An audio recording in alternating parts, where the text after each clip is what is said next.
नमस्कार। नवरात्रि की शुभकामनाएं। आपके अपने YouTube चैनल पर आपका स्वागत है, जहां हम नई नई कहानियां साझा करते हैं। आज नवरात्रि का दूसरा दिन है, जहां हम चर्चा करेंगे कि कैसे मां ब्रह्मचारिणी ने अपनी कठोर तपस्या से भगवान शिव को प्राप्त किया और उनका नाम माता ब्रह्मचारिणी पड़ा। तो चलिए कहानी शुरू करते हैं। पुराणों में वर्णित है कि भगवान शिव की पत्नी सती ने अपने पिता राजा दक्ष द्वारा आयोजित एक यज्ञ में अपमानित होने के बाद अपने प्राण त्याग दिए थे। सती ने पर्वतराज हिमालय के घर पुनर्जन्म लिया और पार्वती के रूप में जन्म लिया। पार्वती के मन में बचपन से ही एक ही इच्छा थी, केवल भगवान शिव ही उनके पति हों। उन्होंने मन ही मन संकल्प किया, चाहे कितनी भी कठिनाइयां क्यों न आई, मैं अपनी तपस्या से शिव को प्राप्त करूंगी।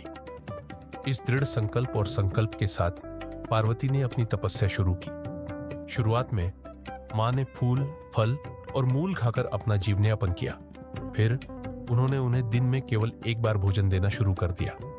दिन बीतते गए, साल बीतते गए, लेकिन मां का संकल्प अडिग रहा। समय के साथ उन्होंने अपना भोजन और भी कम कर दिया, कभी केवल पत्ते खाकर, कभी केवल घास खाकर और कठोर तपस्या करते हुए। अंततः एक समय ऐसा आया जब माता ने निर्जला व्रत रखा, बिना कुछ खाए पिए, केवल भगवान शिव का ध्यान करते हुए, और तपस्या में लीन हो गई। उनकी तपस्या का प्रभाव ऐसा था कि उनका शरीर पूरी तरह से मुरझा गया और वे नाजुक और दुर्बल दिखाई देने लगी। लेकिन उनका मन और इच्छा शक्ति तपस्या में और भी अधिक लीन हो गए। मां ब्रह्मचारिणी की तपस्या का प्रभाव स्वर्ग और पृथ्वी दोनों पर महसूस होने लगा। देवता भी चिंतित हो गए। किसी और ने कभी ऐसा संयम और तपस्या नहीं की थी।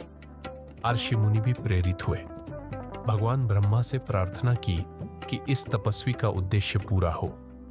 तब ब्रह्मा जी पार्वती के समक्ष प्रकट हुए और बोले, हे कन्या, अपने कठोर व्रत और तपस्या के बल पर तुम संसार में ब्रह्मचारिणी के नाम से विख्यात होगी। इस तपस्या से तुम भगवान शिव को पति रूप में प्राप्त करोगी। जो भक्त इनकी पूजा करेगा, उसे संयम, धैर्य और तपस्या की शक्ति प्राप्त होगी। इस रूप में माता एक माला और एक कमंडल धारण करती है। माला उनकी तपस्या और साधना का प्रतीक है और कमंडल पवित्रता और संयम का प्रतीक है। माता का स्वरूप सरलता और शांति से परिपूर्ण है, फिर भी उनकी आंतरिक शक्ति अपार है। मां ब्रह्मचारिणी की पूजा करने से भक्त के जीवन में धैर्य और एकाग्रता आती है। जो लोग कठिन समय से गुजर रहे हैं या जीवन में संतुलन की कमी का अनुभव कर रहे हैं, वे मां का स्मरण करके अपना मनोबल बढ़ा सकते हैं और सफलता प्राप्त कर सकते हैं। मां की कृपा से भक्त का मन शांत होता है और वे अपने लक्ष्य की ओर अग्रसर होते हैं। इसलिए नवरात्रि के दूसरे दिन मां ब्रह्मचारिणी की पूजा का विशेष महत्व है।